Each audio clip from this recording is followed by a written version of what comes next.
Round 7 of the 125 World Championship was hosted by the Nantwich Club at Hatherton, which was also the venue of last year's 125 British Grand Prix. The young Dutchman Pedro Tragter, who's set the fastest time in time training, as he has done on many occasions this year.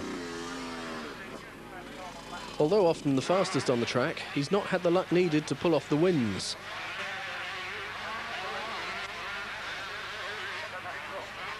Pedro is accompanied at the Grand Prix by his father, who maintains the little Suzuki, which is always immaculately prepared. Tragter currently lies in 3rd position in the world standings. The popular Italian Andrea Bartolini, currently in 8th position. And lying in 2nd, American Bob Moore is hoping to close the gap on series leader Stefan Everts. Britain's Craig Prattley's results are fast improving after a disappointing start to his Grand Prix year.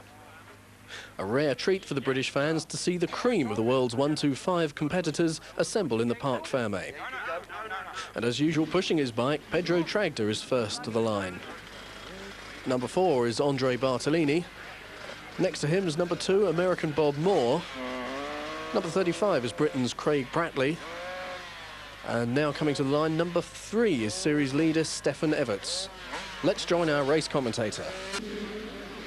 So as they line up for the start of this 1991 125 Grand Prix here at Hatherton in Nantwich, the 5-second board goes up, the gate drops. One stuck on the gate on the back there, that's Joachim Carlson, number 62, as number 7, Pedro Tragter, leads the pack away. In through the dust, and in the background, indeed, we see the sight of the red flag, which means we've had a problem on the start gate, and the riders will make their way back to the pre-start area. There's Fred Werner, the only Husqvarna rider in this 125 group, as the Nantwich officials check out the gate mechanisms to make sure they're clear of earth and dirt and any other obstructions. A little bit of fuel, top the tanks up to make sure that the bike lasts the 40 minutes plus 2-lap race. Stefan Everts with his mother, championship leader. Here's the man that's chasing that leader, Everts. That's Bob Moore, the American. Well, there is the start mechanism.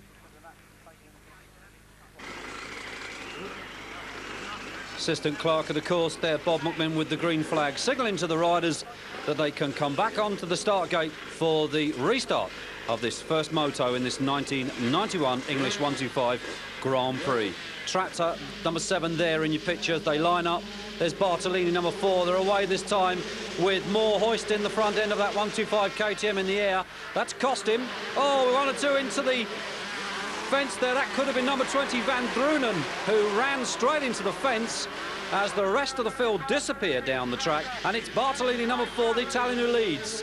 Number 7, Tragter, in 2nd place.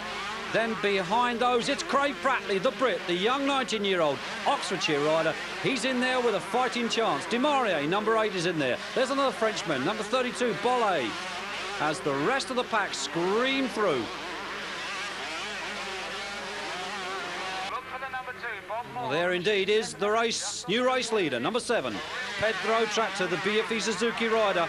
Bartolini now dropping down to 2nd, and Prattley, number 35, on the Silkline Honda there in 3rd place. That's a great start from the young Brit. Over the jumps they go. Race leader, still it's Tragter. In the bumps and berms here at Nantwich. Prattley still there in 3rd, and Prattley's lost it. Prattley has lost it in a really big way. Going through that double section, handed the 3rd position there to 77, Willie Surratt, another one of the Americans. Demarie going through, but where indeed is Prattley? Well, he's untangling the bike from the crowd and the fencing. Well, he's not injured, and the bike doesn't seem too badly damaged, and he's going to get away in about 12th position. Indeed he does. So that's sad news for Craig Prattley. 3rd down to 12th. He's got a lot to do. Race leader once again. Here he is, Tragter, number 7. Bartolini chasing. Behind Bartolini now, it's the Chesterfield 125 KTM man, Bob Moore. Moore riding on the German licence. Probably one of the longest serving 125 Grand Prix riders in the 125 circuit at the moment, and really at the moment trying to hoist himself up into a championship lead. Back with the leader once again. Tragter has really got this sewn up at the moment. The question now is, what can Bartolini and Moore do?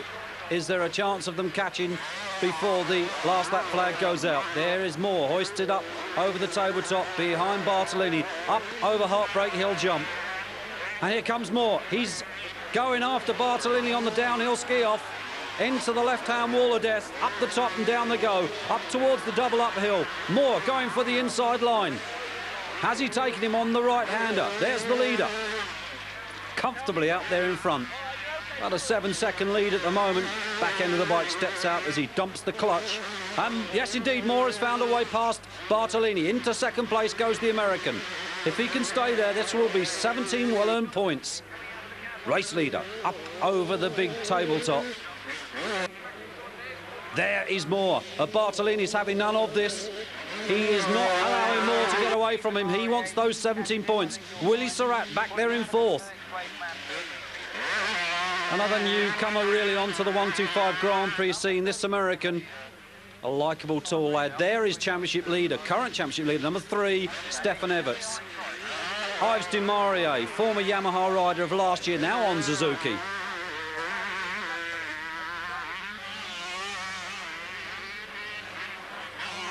As we join championship leader Everts in all kinds of problem. Dumped that Suzuki into the corner a little bit too hard there. Here comes Pratley up along Gerald Delphine, and he's taken him, so that could have easily moved Pratley up a position. Gallant charge from the young Brit. Race leader Tractor, he's in there as well. Second place man, it's Moore. He's still got Bartolini right up behind him, and there indeed he is. As that battle continues at the front between those top 3. Here's Everts trying to make up some ground after that poor second start. Stefan Everts, son of a world-famous racing father, Harry Everts, 3 times World 125 champion. Craig Pratley, former youth champion. And the checker flag then goes out for Tractor. He wins the first moto. Moore it is there in second. And the Italian Andrea Bartolini, number 4, held on to third despite a tremendous battle with Moore throughout the race. So there is Pedro coming in behind Tractor. That's another tussle that's gone on lap after lap between Craig Pratley and Frederick Bolle, number 32, but it was Bolle that got the better of them. Well, that's 20 championship points for the Dutchman. Pedro Tractor there, celebrating that first moto win. Moto 2 up onto the line. We're waiting for the gate to drop. And it does, they're away. Bartolini there in the centre with Moore, number 2. Around that first corner, no casualties so far. And it's Pedro that's got the whole shot on the rest. Moore is chasing hard there in second. This is going to be a very interesting race. Tractor, Moore.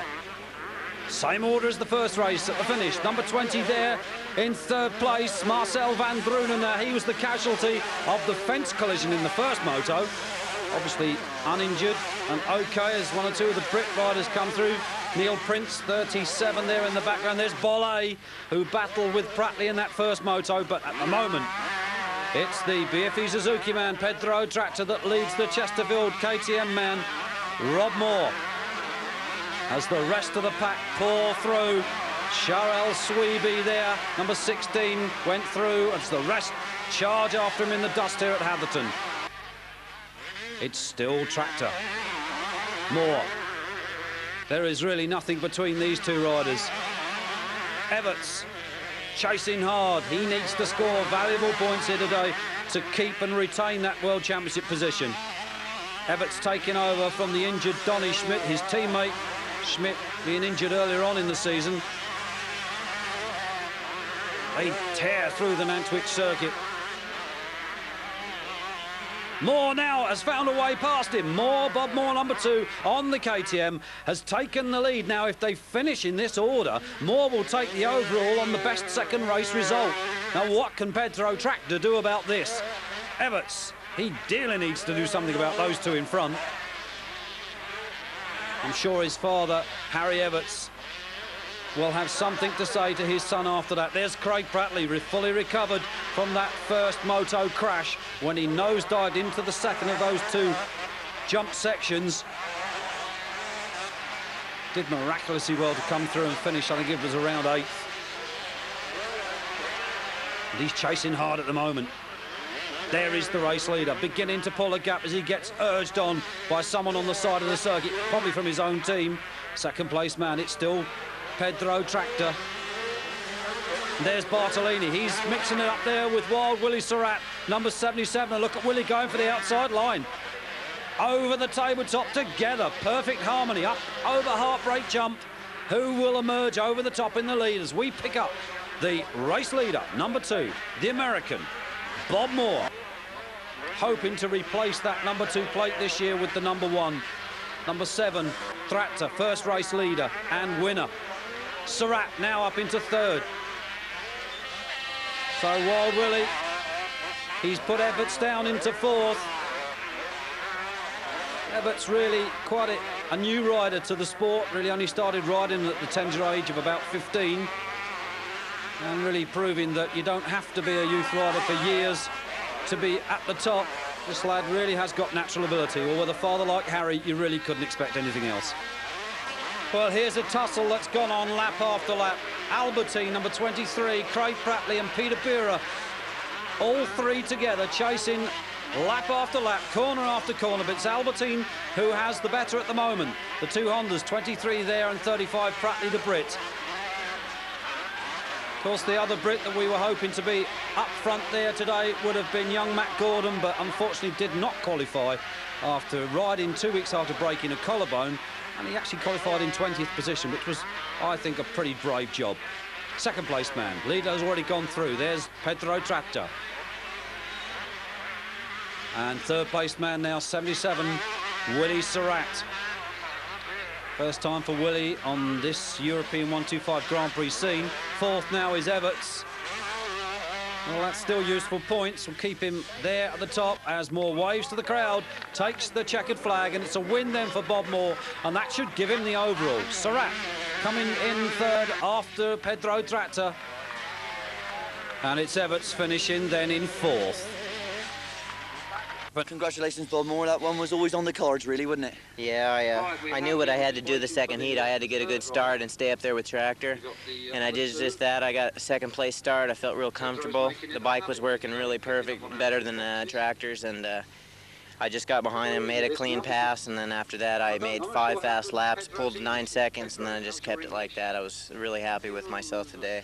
I told myself at the beginning of the year that I wasn't going to just blast out and, go wide open, because it is a long racing series, and I just set my pace, and I feel now that I'm getting stronger, and I want to be at my peak in July and August, and that's what I'm aiming for. If I can keep winning some races, maybe I still have a chance at it.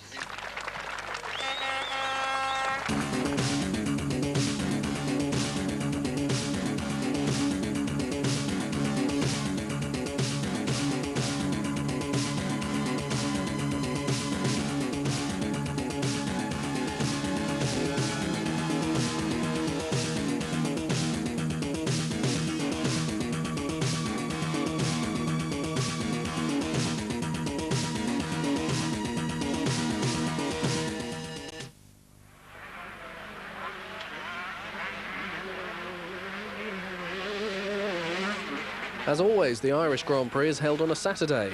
Despite this, it still attracts a large crowd, and the host club offered particularly warm and friendly hospitality. And these are the stars that the crowd have come to see. Series leader Stefan Everts. KTM rider Bob Moore, seen here discussing track conditions. Just sliding all over. I think it's the tires. When it's dry like this, the tires are okay. And here's one of Suzuki's top riders, Dutchman Pedro Tractor. One of the youngest riders on the Grand Prix scene, Frédéric Bollet from France. Also from France, but on a Suzuki, this is Yves Demarié, having a better season than last year. Here in Ireland, he was second fastest in the time training behind Stefan Everts. There's Tractor pushing his bike to the start again. And as the riders come to the line, we can see number 32, Frédéric Bollet, with a rather novel way to create a start line groove. And now let's join our race commentator. So as the riders line up here for the first moto of this Irish Grand Prix, on the gate, it drops away they go. There indeed is Everts, number 3, in the centre of the picture as they dive into that first right-hand corner. And we've had a whole gaggle of riders on the deck, and Everts was amongst that batch, but he's got away fairly quickly as they sort themselves out, riders and officials and bikes alike. But there is the race leader on this first moto. Number 7, it's Pedro Tractor. Dutchman finding his way through again. Bob Moore. This seems to be a bit of a repetition of the last week's English Grand Prix. There's Bollet, 32, the young French lad. Chasing, there's Craig Prattley, 35. There's Bartolini, number 4. He's in there as well. So conditions here, a little bit greasy, as you see some of the bikes prancing and kicking around all over the place. Sweeby, number 16, in your picture again on the Honda. As the rest of the pack charge through on this opening lap. And there indeed is Everts. Untangled himself from that first corner crash, beginning to pick his way through the rest of the pack to try and get himself up into a better point scoring position. It's 20 points for the win. Here is the man at the moment at the front of the pack, looking to take that first Moto 20. 40 points available out of the 2 motos here today. 40 points that could hoist you up into the lead in the World Championship standings. Moore still chasing there in second place with the rest of the ensuing riders chasing hard. Spectators, they check their programmes to make sure who is who. There's Craig Prattley. Now, he's got Greg Albertine there. Behind him, well, that is indeed Bartolini, number 4. He seems to have dropped back just a fraction. Sweeby is still in there chasing hard.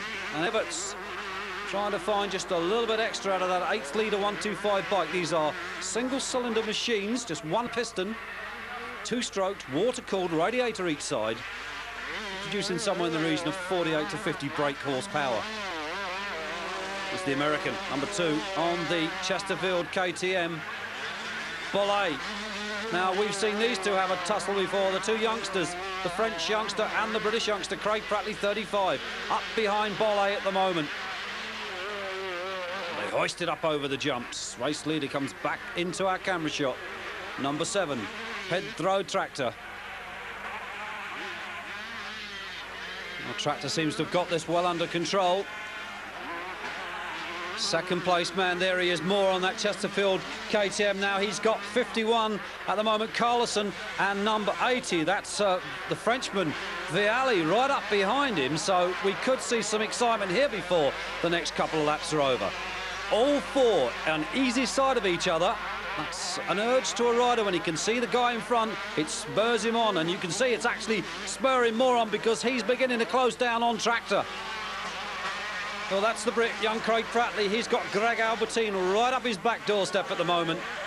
As we join the battle at the front, it's Moore that now leads. Tractor down into 2nd position. Carlson is 3rd. And Vialli there in 4th. Here's Prattley once again, 35. Now behind him we should see the 23 Honda of Greg Albertine. There is indeed Prattley. Now where is Albertine? Here he comes. Into your picture now. Marcel van Drunen, number 20, and he's got Stefan Everts right up his backside. Everts tearing his way through the pack, chasing precious points. Well, he's still there. Everts still behind Van Drunen, wants that position. 2-lap board goes up. There's Sylvain Gabors with the watch in his hand, and there is Harry Everts asking, is it 2 or is it 1? As Stefan comes into shot. Well, there's the race leader, number 2, it's Bob Moore, with Carlson, 51, chasing 2nd. Vialli, the Frenchman, number 80, there in 3rd. And it'll be Moore, I think, that should take the checkered flag. And indeed, Bob Moore takes the win then. Carlson came home in 2nd. It was Vialli there in 3rd. Craig Prattley here in a great 4th. Albertine right up behind him. Bollet chased home behind Albertine. Then it's Demaria. Willie Surratt snuck through. And a great old battle here between Stefan Everts and Bartolini. And it was Everts that got the better of the Italian. Finished 9th. And the Irish continued here very happy because Phil Neal, the Irishman, finished in the top 15 with championship points. Bob Moore, luck beginning to change, perhaps? Yeah, I am. I hope for the best in the second heat. That was good first moto for me. Just controlled, had a good pace going, and the bike was working really well. And after I got by Tractor, I just, it was a good race for me. Congratulations, and we wish you luck in Heat 2. Well, continuing with his run of bad luck, Pedro Tractor, with machine failure in that first moto while in second place, hopes for a better result in the second moto. Riders waiting to go down to the line for Heat 2. They're on the line, and there's the 30-second board.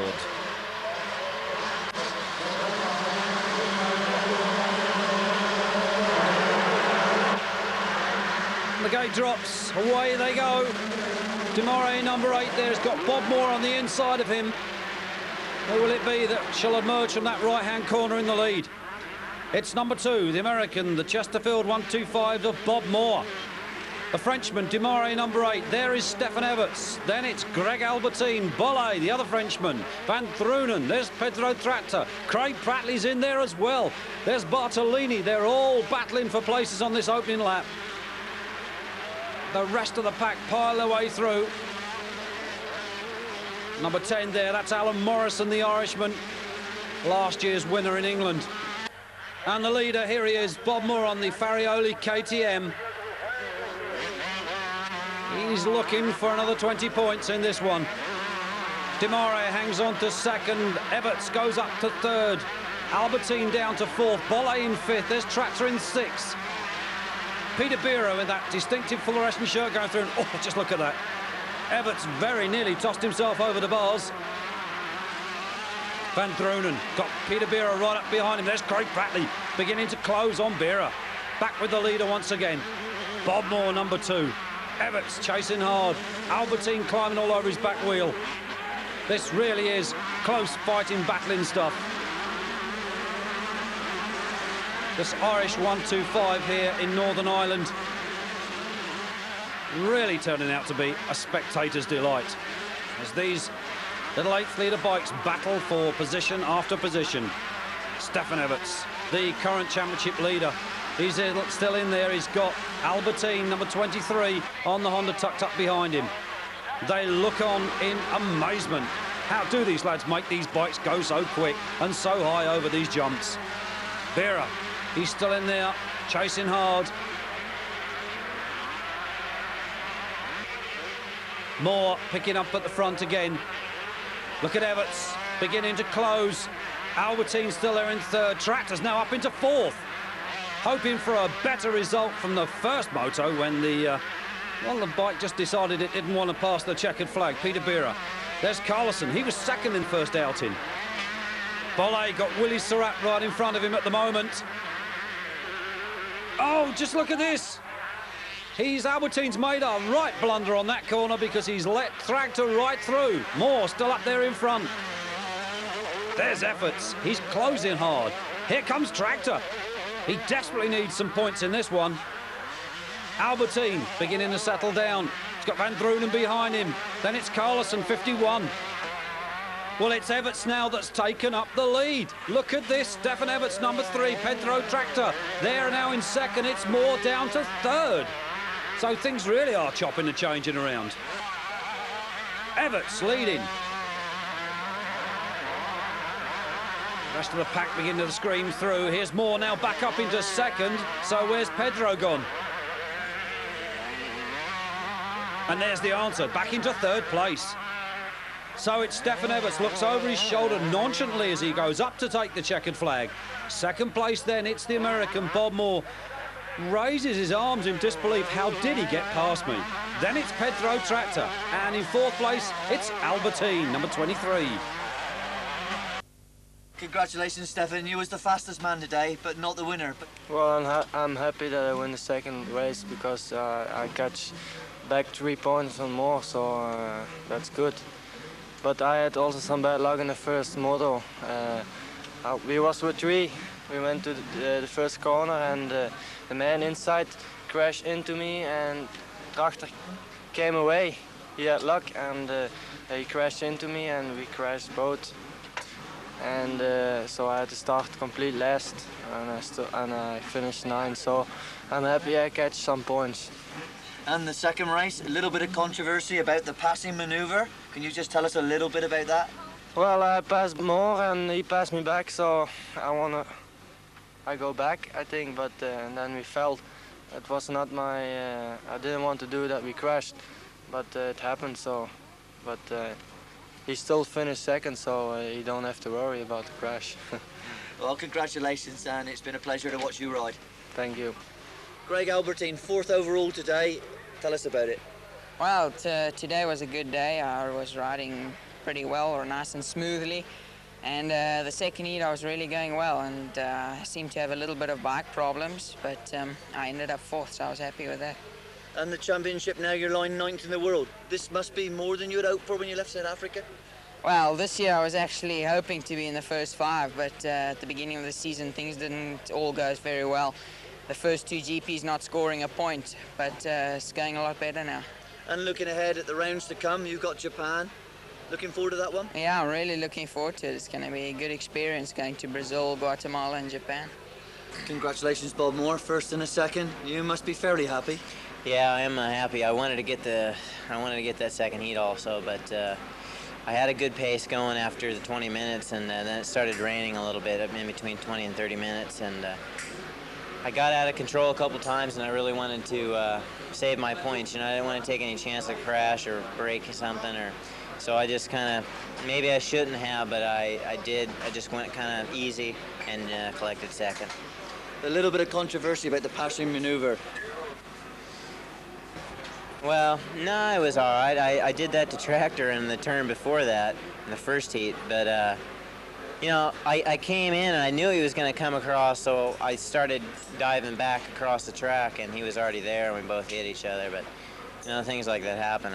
It's not nothing that's really bad. I mean, those things happen. I would have done the same thing trying to pass him. There's still 4 more races. You know, anything can happen. 2 races before this, I was 44 points behind Everts. Now I'm 21, so, you know, anything can happen.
Congratulations to Bob Moore on his overall victories at both the British and the Irish 125 Grand Prix. Team KTM, fun in motion.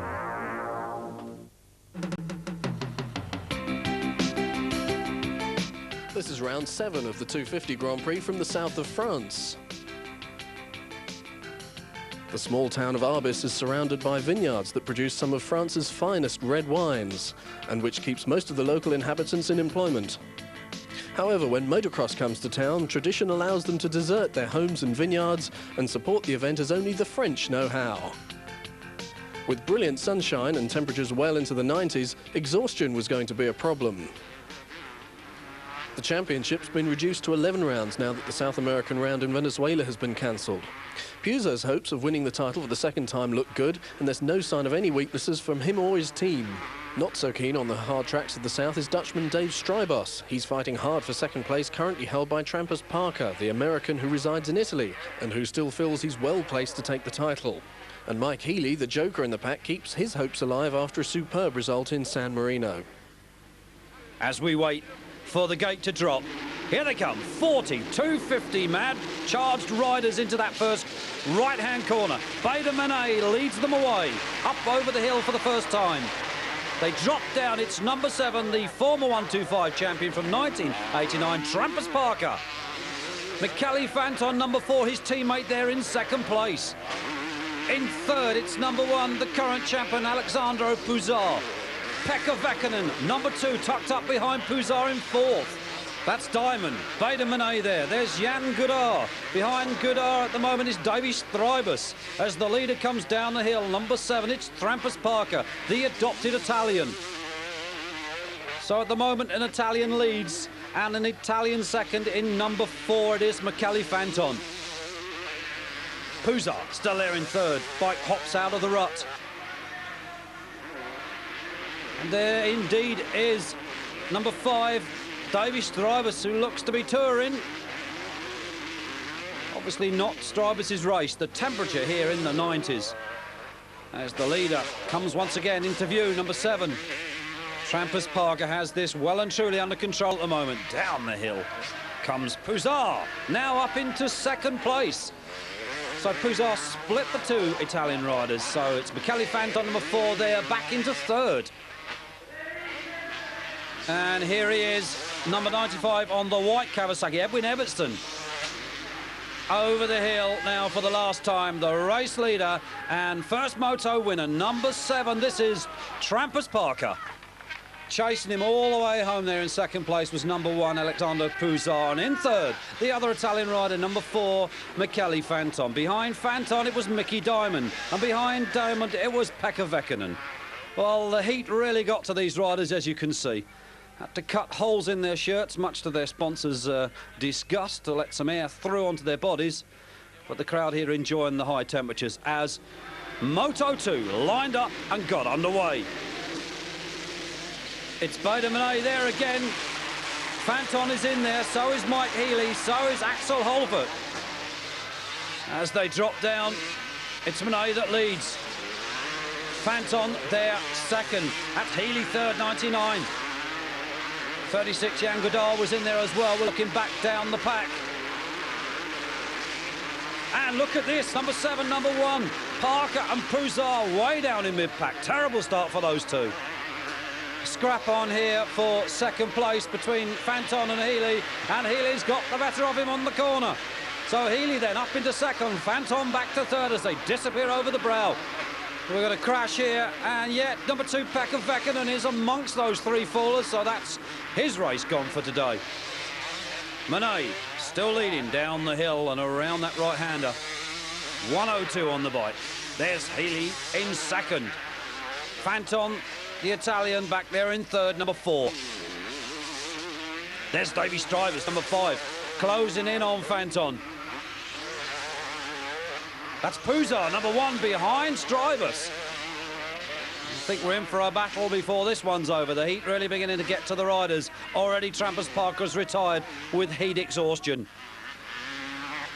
As we now pick up the new leader, it's Healy, 99. He's found a way past Monet. And there indeed is Bader Monet coming up over the hill now, demoted to second spot. And there's a tussle on here, Puzar going after Strybus. Alexandra Puzar, any excuse. There's another rider, number 90, that's Willy van Vessel. He's obviously succumbed to the heat. Leader, Healy, second place man, Monet. We're looking back. There's Strybus. Behind Strybus, it'll be Puzar.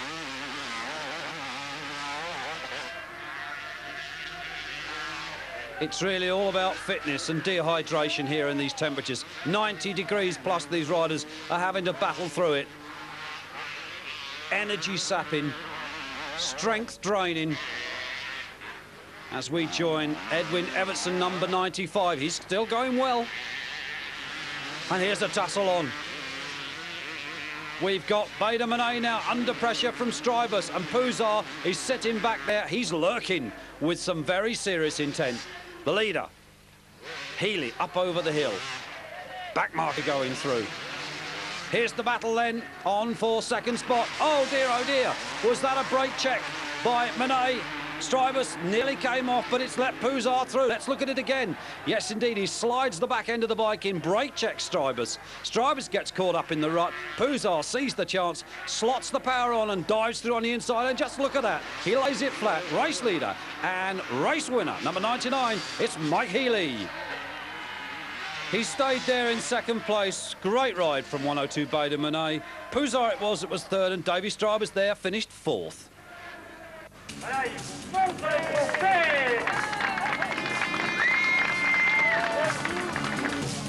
Yes.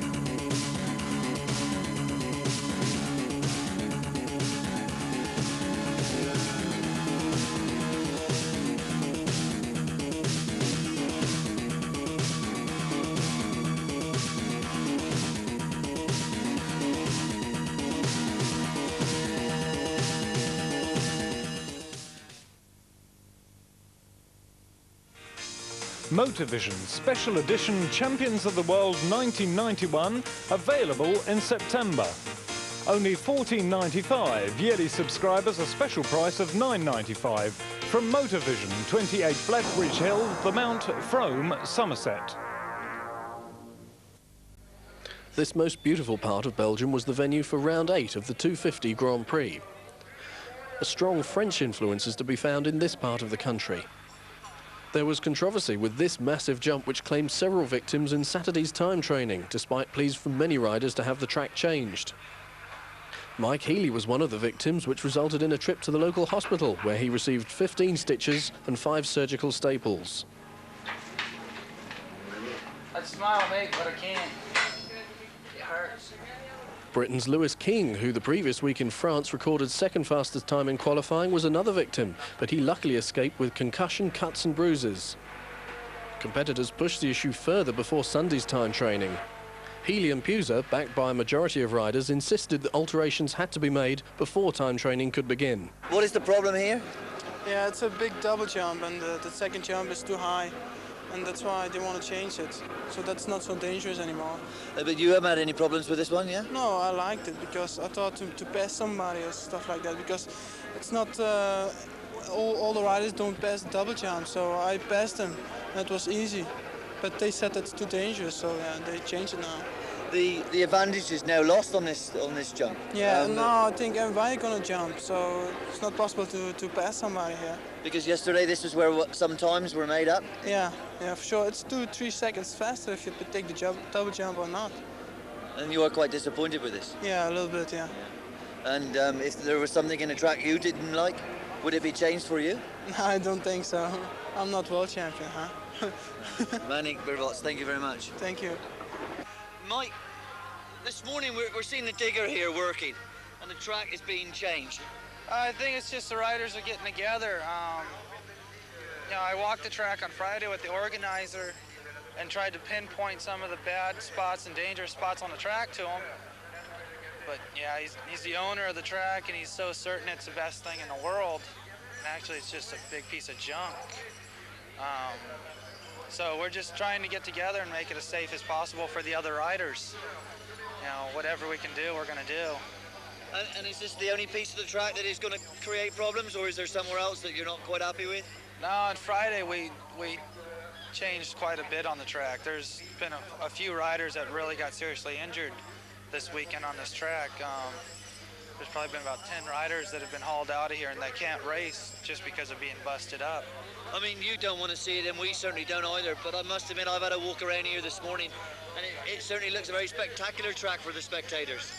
It is. When I arrived, I thought I was at another, American Supercross race, but, they surprised me when they started speaking French to me. This lip here now, how many stitches have we got there, Mike? Got 15 in it. 15 in the lip. I had 15 stitches, and I had 4 staples in it yesterday that I had taken out, but staples weren't doing no good. It was just pulling everything apart. And the rest of you? I mean, it was a big crash that you had. The rest of you in good shape? My body's okay. My head's a little messed up right now. I'm a little shaken up from the crash. I haven't had a get off like this in quite a few years. I just got to get my strength back in my head. Oh, well, I hope you soon recover, Mike. Okay, thanks. Sorry state to see you in. Thank you, Mike Ely. Arkan Carlquist, your opinion of what is happening here this morning? It's so stupid. They should, because the rider complained already yesterday. And the thing is, it's not so dangerous for the top guys. The dangerous was yesterday for the qualification, for the guy who just qualified. So they should have done this after the first practice yesterday already. And that's the view of Arkan Carlquist, not too happy with proceedings. Track alterations complete, riders prepare for Heat 1, and we hand you over to our race commentator. On this 250 class, it's anybody's race. Anybody can win. There they are, number 1 and number 5, each side of the box. The fastest in Sunday's time training, waiting for the 30-second board.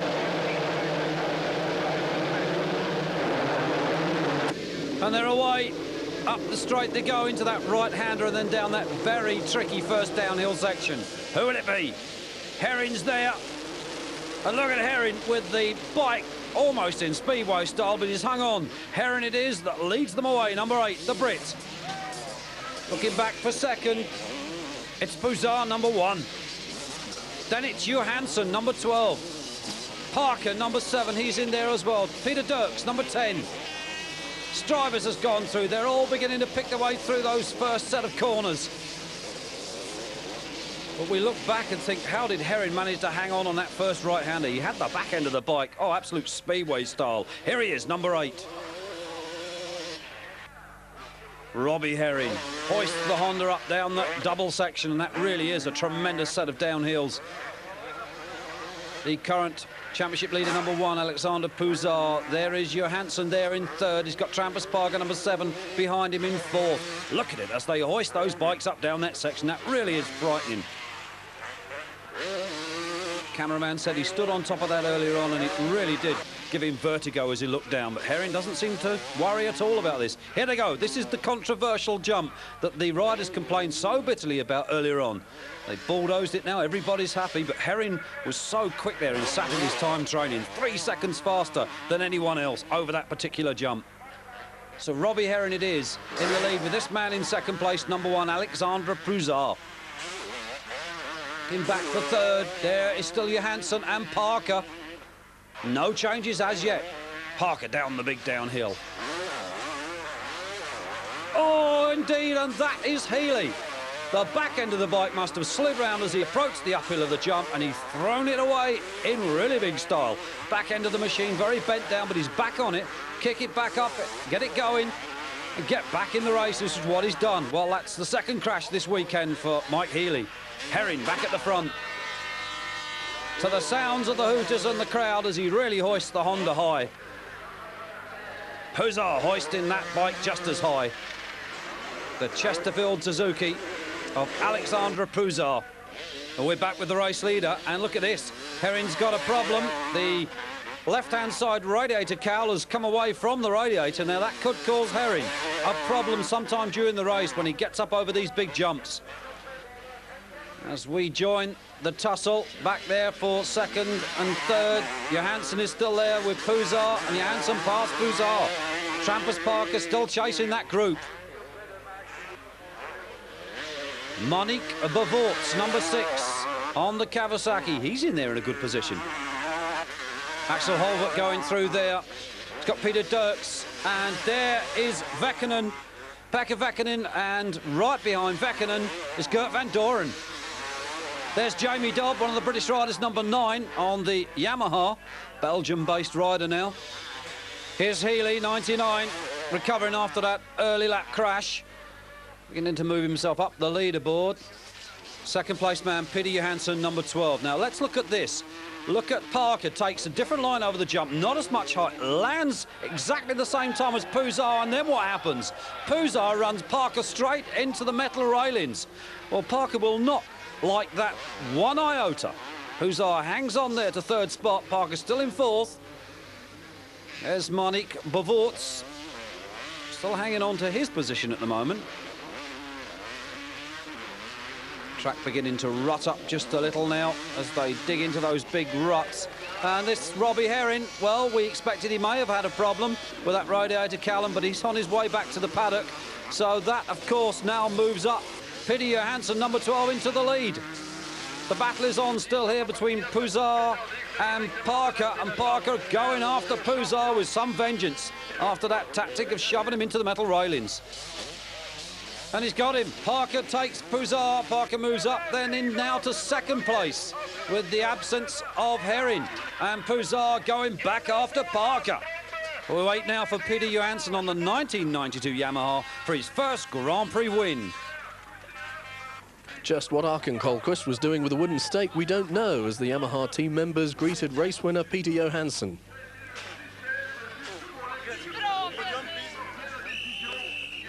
And after a much-needed drink, we spoke to the winner.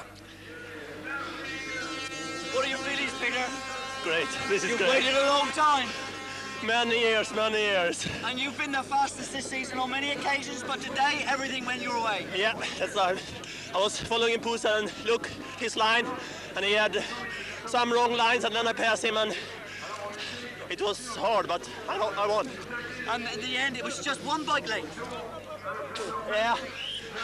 I heard it in every corner, so I'm very happy. Did you have any idea what had happened behind you?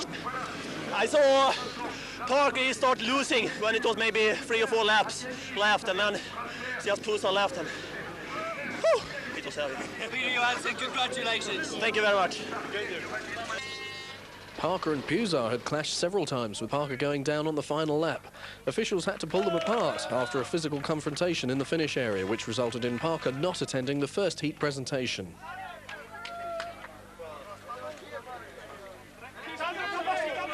It's fantastic.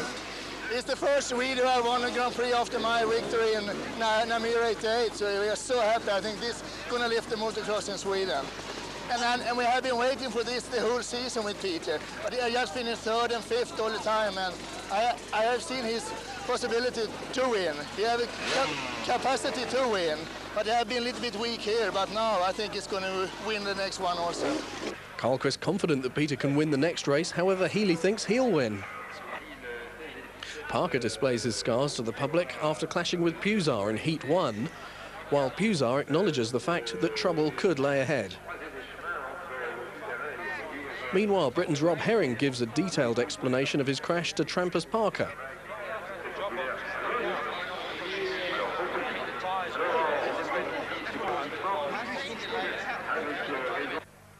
Peter Johansson found time to take a shower and looks fresh and strong for Heat 2. But Dave Strybos had taken a large stone in his right eye in Heat 1. So as they line up for this Heat 2, there's number 7, Trampas Parker. They're second in from the box. They're away. Just look at Healy come from the outside. Cut straight across the front of everybody else. Parker was in there as well. So was Pusar, but Pusar was badly blocked out. So away was Healy, Pekka Väkkönen, Evertson and Robbie Erin, the Brit, was in there as well. Gert van Doren was there, Bader Monet, so was Monique Bevorts. Davy Strybus and Ryan Hunt was also in the hunt as well.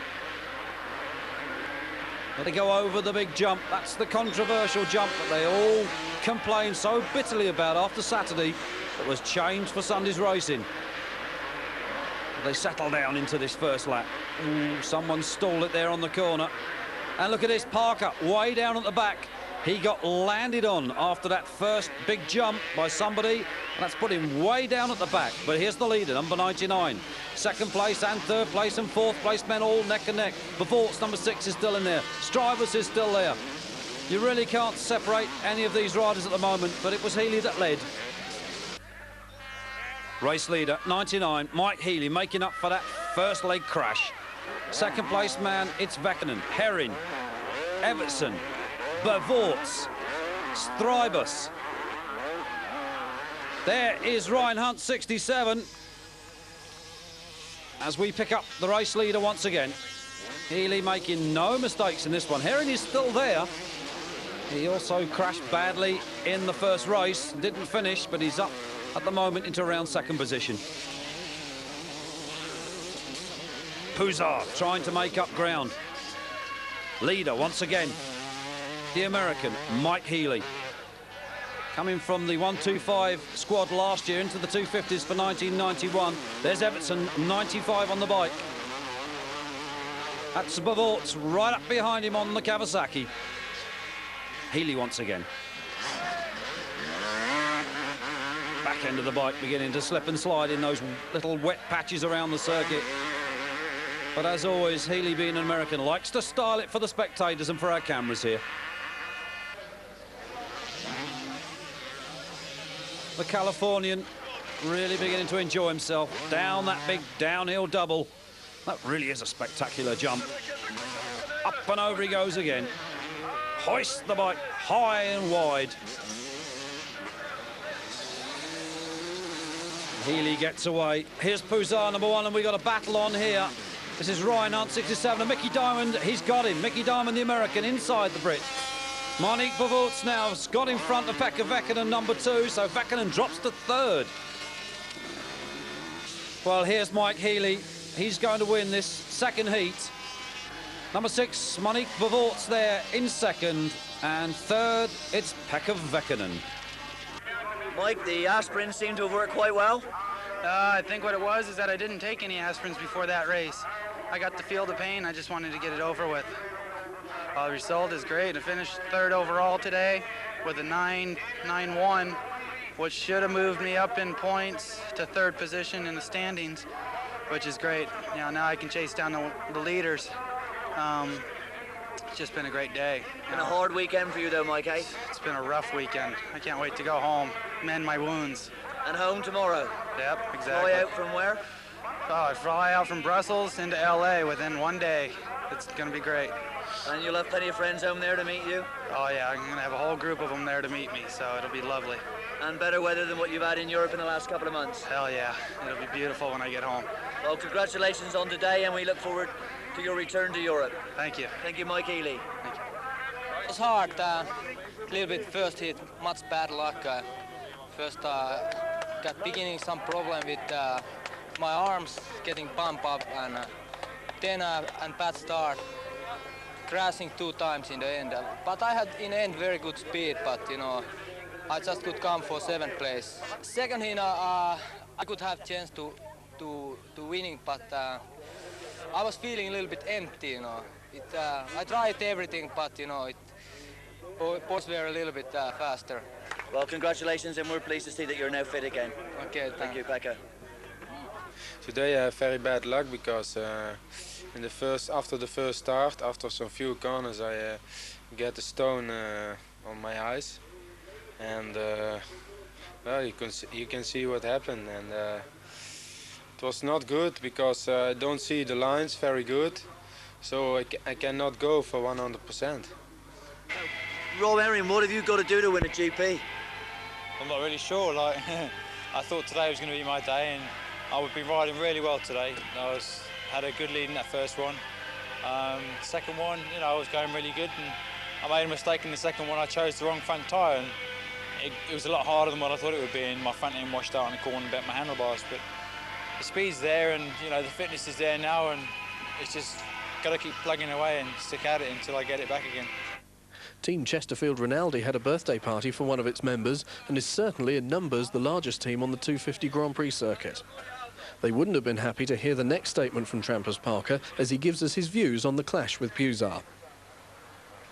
Your Italian is fluent, I believe, so you understood what the words that were exchanged were absolutely clear words between you and... Yes, that was definitely clear, and I think it scared him because in the second moto he moved. He wouldn't stay beside me on the start. So I think he has a little bit of fear in him. And he didn't ride so good the second moto, but it's good that he keeps that fear and don't never give me a shot like he took today. I wasn't exactly happy that what he did, but it really made me a lot madder when he come over and says, "I'm sorry, but that's motocross." Because usually if you touch him, it's always the other guys are the bad guys, but today I passed him clean. I never touched him, and then he pulled a move like that. I was really upset. But 1 week it's him, and another week it's me. For sure, when I get the chance, I'll return the favor. I don't have anything to lose now. He's got a lot to lose, so if I can get a good shot on him, I'll definitely take it now. And when I take it, I'll take it to put him out. So Parker, in no uncertain terms, intends to level the score with Pusar. However, Peter Johansson was the overall winner of the Belgian Grand Prix, and we spoke to him after the event. This was the best day in my life so far, anyway. I know the team are delighted. Yeah, it's the first time in my life, so I'm very happy. And Gary Benn said that it was a 92 production bike with some of the bits that you've been using this season, and that certainly just give you that edge you was perhaps looking for. Yeah, maybe. It runs really good, and no problem. I think today you was the 9th winner of the 250 Grand Prix in 1991. It's incredible. That's how close everybody is this year. Nobody's going away in the points. Maybe Pusar is going away in points now, but still in the race it's very close. Pusar's not that far out there. I mean, you've all got something to be happy with. I mean, after your crash yesterday, Peter's first GP and Manic's own GP, you've all done very well. Yeah, I didn't even expect to race today. I got up this morning just feeling so bad. I thought maybe I'd just run qualification and see how that went. And I mean, looking at it realistically, I mean, you all must feel that you've had your wins, Mike. You've come good in recent times. Your luck has changed. Peter, you have as well. And Manique is still there plugging away. But it seems to be the Chesterfield Rinaldi team, Alexandro Puzar, that seems to have a second and a third and less trouble than you guys.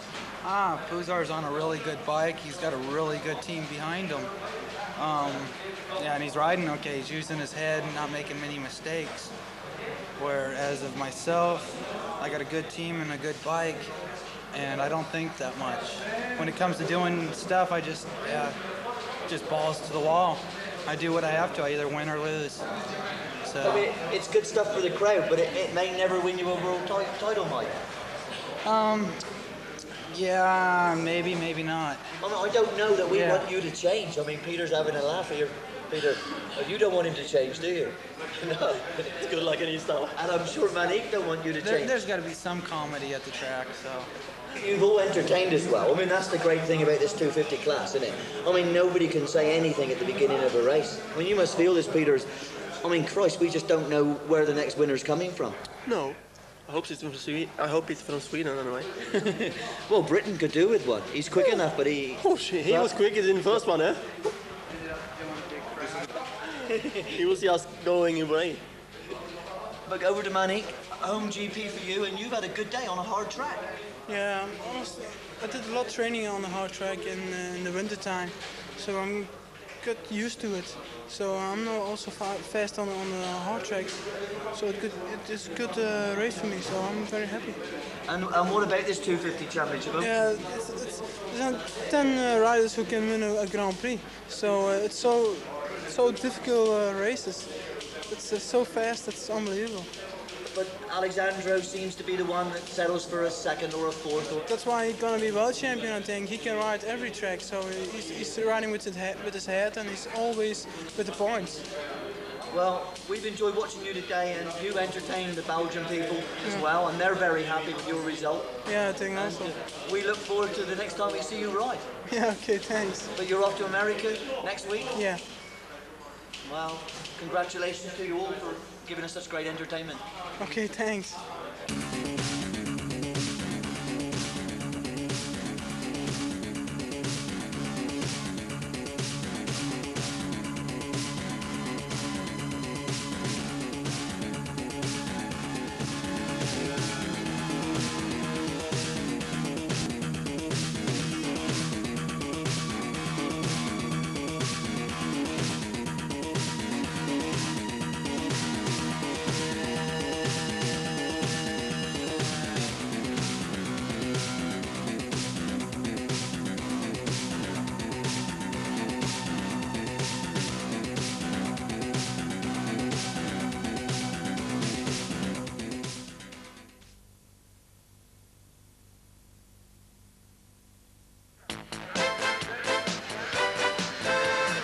Riding a 1992 production YZ 250 Yamaha, Peter Johansson wins the Belgian 250 Grand Prix.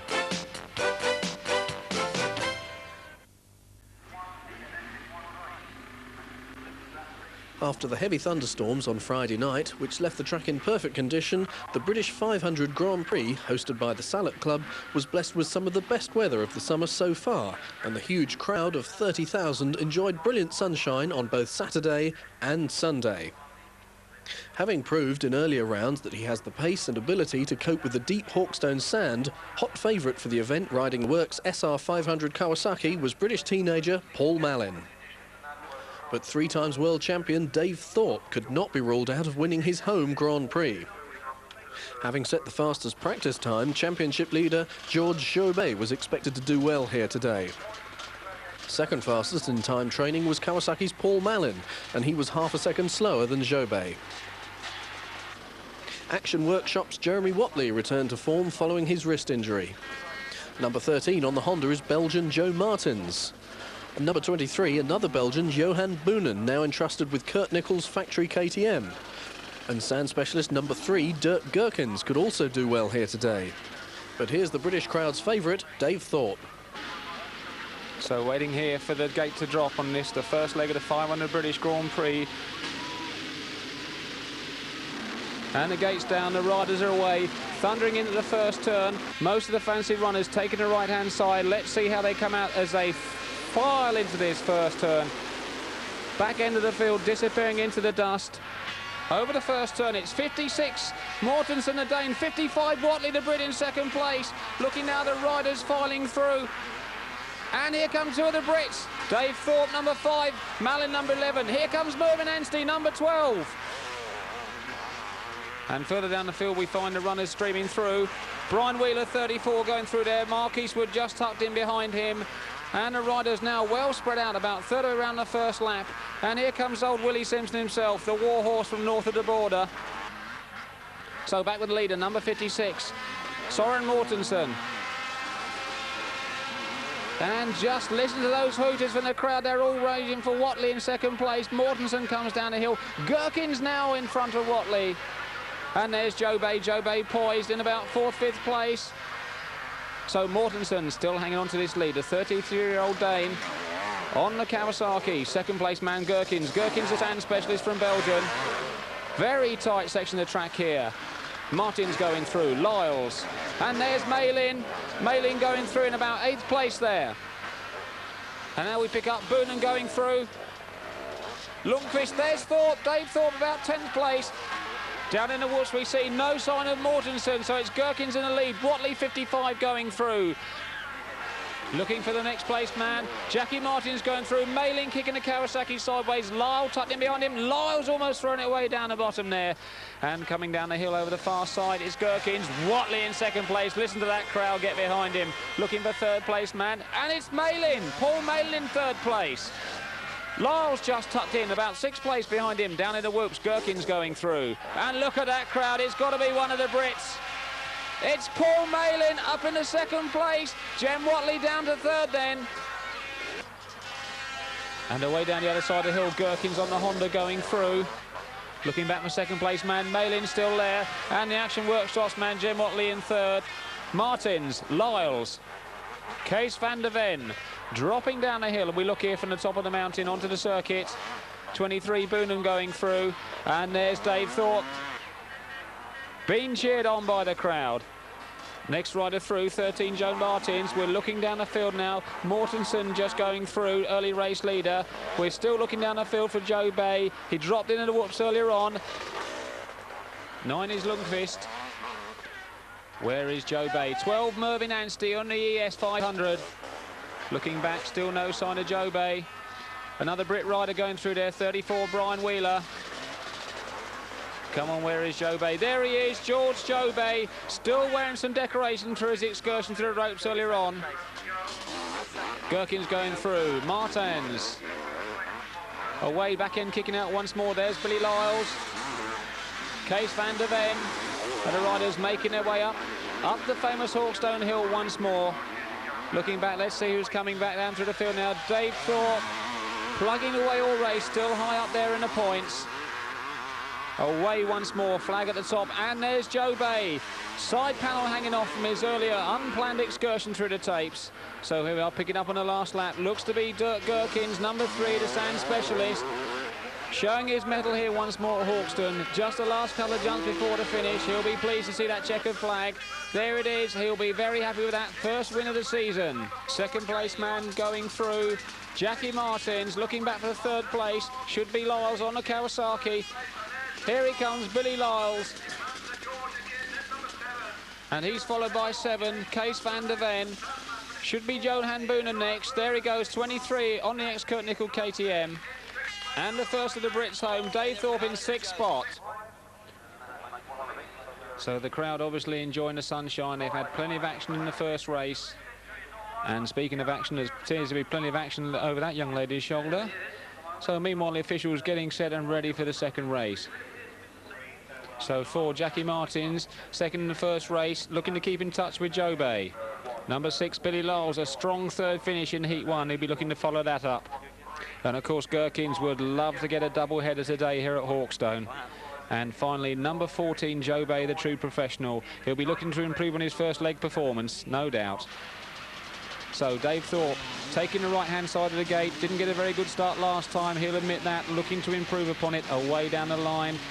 Tension mountain as they come up for this, the second leg of the British 500 Grand Prix.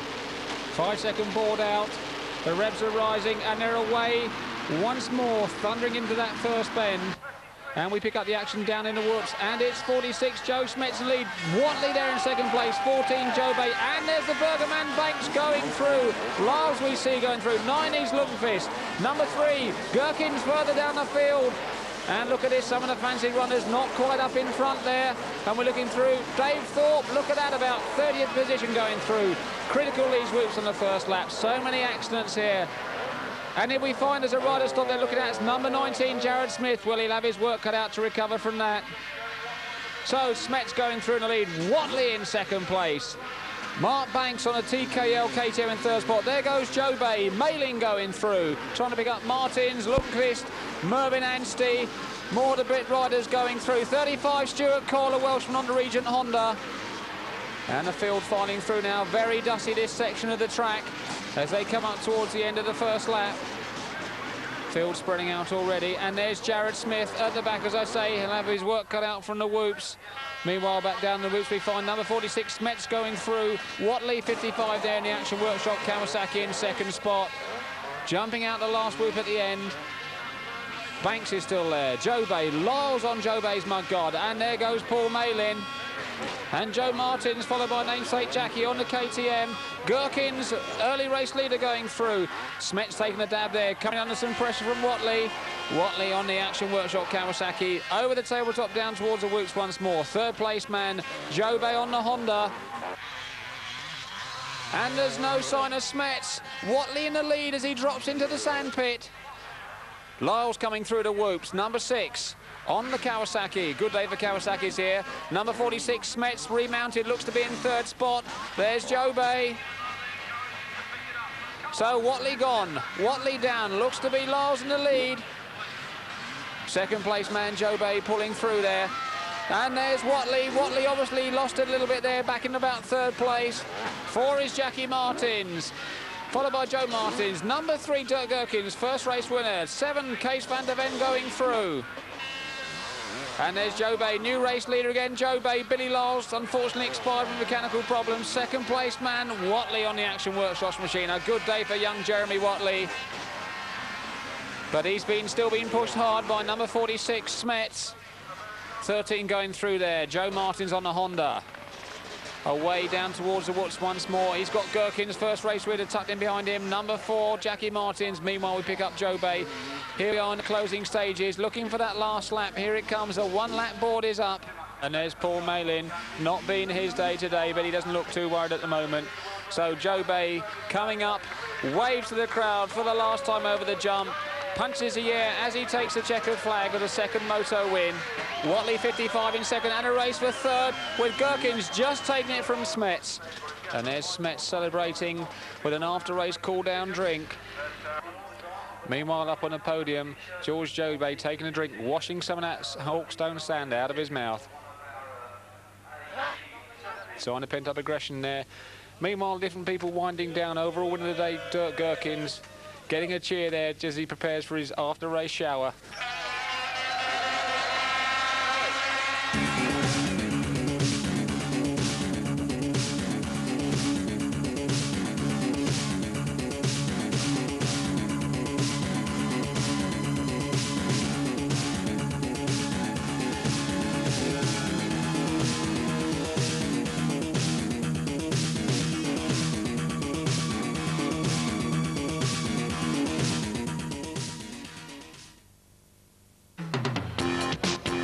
Honda's Georges Jobet leads the world and Dirk Gherkins wins the British 500 Grand Prix. You too can join the winning combination.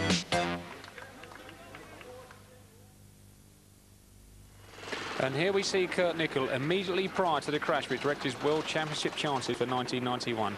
On his return to England, we called in on Kurt and his girlfriend Lisa to see how things were going on. Kurt Nicholl, the first thing that impresses me is that you are looking very well. But how do you feel? Well, physically I'm fine, apart from the fact that my leg's not healed 100% yet. But all the rest of me feels in perfectly good shape. I feel, you know, just like normal, and if I could if the doctors told me I could race in 2 weeks' time, I'd jump about and get on the leg and go. But you know, it's a break on the femur which takes a long time to heal, and it'll be 8 weeks before it's fully strong, and then I've got to do the work after that. But yeah, physically at the moment I feel fine. I'm just biding my time now and just waiting, you know, for the doctors to tell me what I can do next. And it's been 6 weeks. What's been the worst times in those 6 weeks? Yeah, it's getting progressively probably a little bit better, but the worst times were when the first results started coming through from the other races, especially from the first Grand Prix after Holland and that sort of thing. You know, I felt pretty low then and realised that, you know, I was still leading the World Championship for a month after I broke my leg, and you know, I'm still only third when this interview's being done, and that was probably the worst times. Is every time the results come through and my name's not on them, it feels pretty bad. At the moment, there's not a great deal I can do, although the leg I can start, as of now, to start putting a little bit of weight on it. But I'm still on crutches and I'm not very mobile, but I've got full movement in most of the joints now, which I've worked already, like in the hip and in the knee. And so I've got to wait now. I'll build up. My guess is that I'll be able to walk perfectly within 4 or 5 weeks, something like that. And then from there I'll move on to obviously a little bit of jogging, and then I hope to be back in full training by the beginning of September. I could swim almost directly after the operation, and that's done my leg the world of good. Then I came back to England this week to have another x-ray and speak to the doctor again, and then we're going to actually go to Belgium tomorrow, and then we're going to go down to France again after that. Right, Lisa, we've heard his side of the story, but it didn't always look as well as he looked now, did he? No, he didn't. It's when I wheeled him out of the hospital in the wheelchair to meet Aaron. When Aaron came, Aaron said that he thought he'd died and I'd stuffed him in the wheelchair because he did look white and drawn. But you got to remember that he was in hospital for 3 weeks, no sunshine, no daylight, and you know, he weren't eating. He was eating, but not Big Macs like he usually does. But he is much better now. The hospital time in hospital was the worst. Once we were out of hospital, things are getting better. There's been lots of tears at the beginning, but you know, now all we are thinking about is getting better.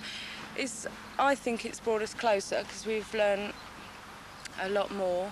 He wasn't a very good patient in hospital. He doesn't like nurses fussing around him. He only wanted me to do things for him. I was there from 7 in the morning until 10 at night, trying to do everything to make him comfortable. And you know, I just wanted to look after him. But now he's fine. You know, we have laughs. There's a lot of laughs now, but there wasn't at the time. Well, we all wish Kurt a speedy recovery, because surely a rider sadly missed on the Grand Prix scene. Speaking of which, on with the 1991 World 500cc motocross. Round 9, Reutlingen in Germany. And this has surely got to be the most novel introduction we've seen so far on the Grand Prix scene to the riders. These little mini bikes leading the parade out. And there goes the British flag, soon to be on a Kawasaki. Meanwhile, George Jobé, number 14, on top of the world at the moment, but with 4 rounds to go, looks like he's feeling the pressure. Thoughtful mood there from George. And in complete contrast, we go to KTM's Jackie Martins, second in the table at the moment, 13 points behind, still in with a chance. Billy Lyles, Bartolini and Jobé on the left-hand side of the line. But look, there's Dave Thorpe right over on the right. Perhaps he knows something that they don't. So ready now, the gate just about to drop, and they're away.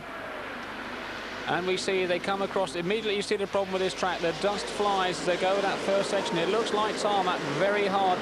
Jobé looks to be away up the hill into the dust. Sharp left hand at the top, and they come back into our sight. So it's Jobé, Gherkin's there, number 3, Whatley 55 on the inside, Thorpe tucked in behind him, 6 is Lyles, and the riders jostling for position there.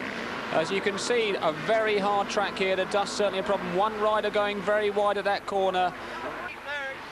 And as they come round on the first lap, it's Banks in the lead.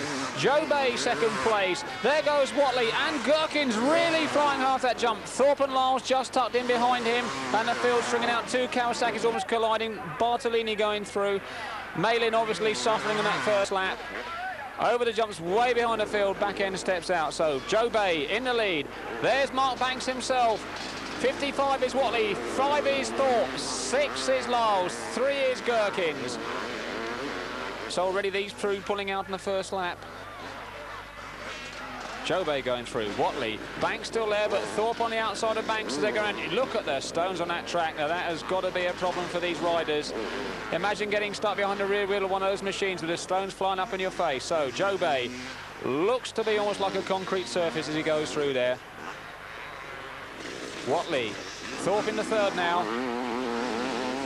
And Watley, you see there, got off the berm and he's gone wide and he's lost it to Thorpe. So Thorpe looks to be up in the second place. Lyles, you see back there, number 6 in fourth. Just see how difficult it is for these riders. Once they step off the line, Jem Watley obviously suffering from that as they went round that corner. So Thorpe down the hill. Watley, the Kawasaki, Action Workshop Kawasaki on Thorpe's tail. And Banks looks to be going down the field. That's Wheeler behind him. Bartolini once more on the Husserberg. 46 going through is Smets. Number 3 is Gherkins. Gherkins, you see the back end stepping out there. So 14, Joe Bay back with the race leader. 5 is Thorpe up in the second place. And there's Lyles, number 6. Just look at the state of that track. Very hard polished on these bends. Lots of loose stones. And there's Watley, looks to be down in about 4th place at the moment. So there we go. Joe Bay takes the first leg win. Second place man, Dave Thorpe. Third spot, Lyles. So here we see the sun-drenched German crowd waiting anxiously for the second leg. Lyles once more on the left-hand side of the gate. Watley there with him. Also number 4, Jackie Martin. So gate ready to go down on the second heat. 30-second board up, 5 seconds. Gate just about to drop. And here we go. And you can hear the riders away. And look at that official crowding from the dust. And Thorpe right on the right-hand side of the gate again. Looks like he's got the whole shot away. Can't quite see. Looks to be Thorpe going to the top. Couple of riders down there in the dust. And here it is, Thorpe with the whole shot. Dave Thorpe leading the pack. Watley there as well, looks to be Watley. And it looks like the Husserberg. Bartolini there around about 4th place. The riders stringing out in his first lap, you see. Very tight and dusty there. So Thorpe is in the lead, Watley in second place, so 2 Kawasaki's. Third place man coming through, and it's Bartolini on the 4-stroke. Joe Bay tucked in behind him, championship leader. Next man through, number 4, Jackie Martins on the KTM.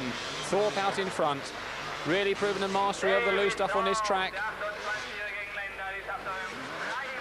Foot stabbing the ground as he goes past there. So Thorpe out in front at the end of the first lap. Watley there in second place, getting some encouragement from his pit crew. Looking back, who's in third? There we go, Joe Bay in third, Martins 4th. Where's Bartolini on the 4-stroke? Looking for the 4-stroke rider.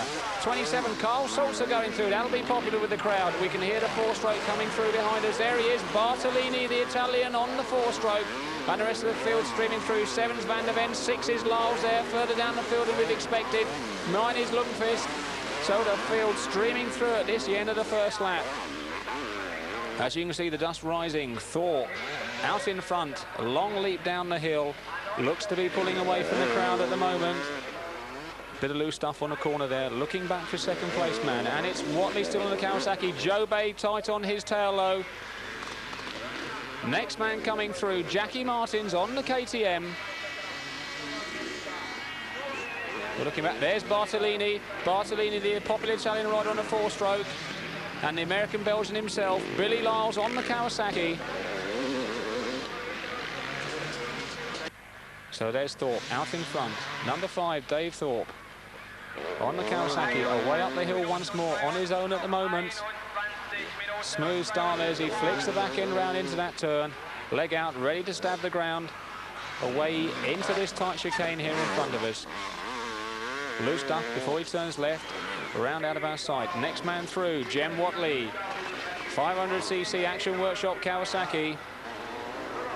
Looking back, next man through, Jackie Martins on the KTM. Good season for this Martins. And there's Carl Salzer, 27, going through. Bartolini, the Italian, Lyles, and Joe Bay having some problems there. Not looking a very happy man, watching those World Championship points slip away. Trying to start the bike, looks across the track, and there's his wife. Not a happy day for the Joe Bays, I'm afraid. And there's Paul Malin up on the pegs as well, obviously suffering from machine problems. Riders cruising past him. So meanwhile, Dave Thorpe. Martins.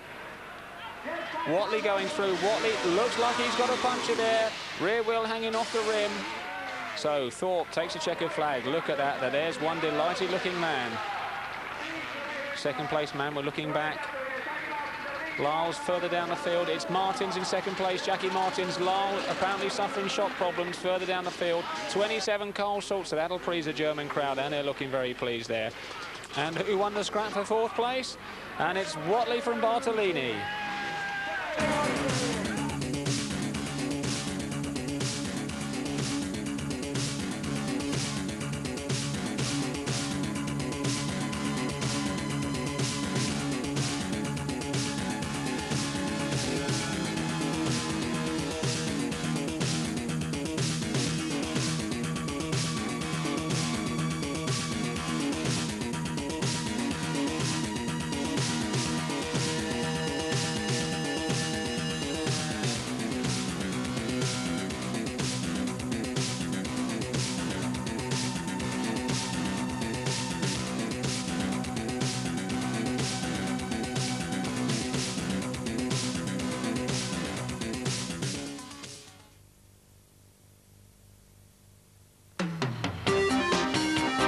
Kawasaki take first and second at the German 500 Grand Prix. Every time we race, you win.